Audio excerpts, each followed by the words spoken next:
Hi, I'm JiJi Bahhur, NAFCU's Director of Regulatory Compliance. And I'm Angela Meyster, NAFCU Regulatory Affairs Counsel.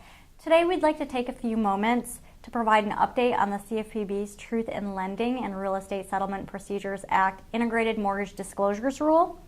More specifically, we'd like to take a look at what NAFCU has been doing and also what tools are available to assist with compliance and implementation of the rule. Before we get started, I would like to note that you cannot comply early with this rule. The implementation date on the TILA-RESPA rule is August 1st, 2015, which is about a year away from now. That means that the rule applies to applications received on or after August 1st, 2015. But there is plenty that the credit union can be doing between now and then. So today we would like to go ahead and lay out some of those resources so that you can go ahead and get a head start on this. Now, before I jump into the available resources, I just wanted to take a quick note of NAFCU's advocacy efforts with the CFPB with respect to the TILA-RESPA rule thus far. And basically, how your credit union can get more involved and really get its voice heard early on in the process. NAFCU has been meeting regularly with the CFPB to discuss this rule, primarily with respect to issues with the rule that have been requiring further clarity, additional resources that the CFPB can publish, how small credit unions are doing with their compliance timelines, and any vendor issues that have been arising thus far. So if you are a NAFCU member, please feel free to reach out to me or any of the other regulatory affairs staff if you'd like a concern you have to be relayed to the CFPB, and that can be done anonymously. Now, aside from specific changes being made to the rule, NAFCU has been pushing the CFPB to put any guidance that it puts out in writing. Now, whether that's from the hotline or the webinars or any other resources, it's really important that it's put into writing and made available to all stakeholders involved, so really everyone's working on the same playing field and getting the same information. We are also seeking greater coordination with the NCUA on examinations and more open dialogue for the CFPB to interact with our members directly as issues arise. Now, let's go on to the resources available. Fortunately, with a rule as complicated as this one, the CFPB really has armed credit unions with an arsenal of tools that they have at their disposal to start implementing the rule. The first thing I encourage all credit unions to check out is the TILA-RESPA listserv. With this listserv, when you sign up, every time there's any change made to the rule, new guidance put out, resources, or any other programs related to the rule, you'll be the first to know, and you should get an email directly sent to your inbox.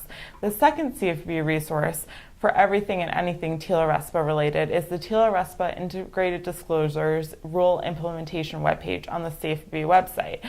On it, you'll find a link to the rule in full, a small entity compliance guide, which is basically a guide that provides plain English understanding of the rule, a guide to forms, which provides instructions on completing the loan estimate and closing disclosure forms, and then there are also on the website some limited integrated loan disclosure forms and samples that credit unions can start looking at and trying to model their information off of.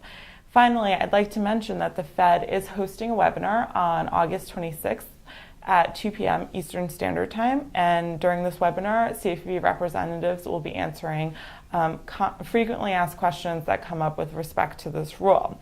Now, there will be future webinars that will be addressing additional questions, and the CFPB is planning on continuing this webinar series past the rule's implementation deadline. So there will be plenty of opportunities for credit unions to submit questions. And if you are a NAFCU member and you would like, there will be a question to me for me to relay to the CFPB, and that can be done anonymously.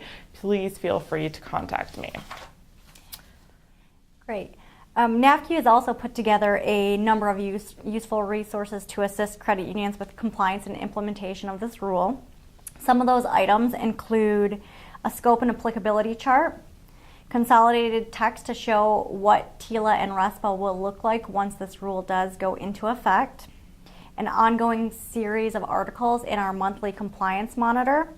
As of August, we do have 3 articles available that are deep dives into particular parts of the rule, and we do intend to continue on with these articles up to the implementation date.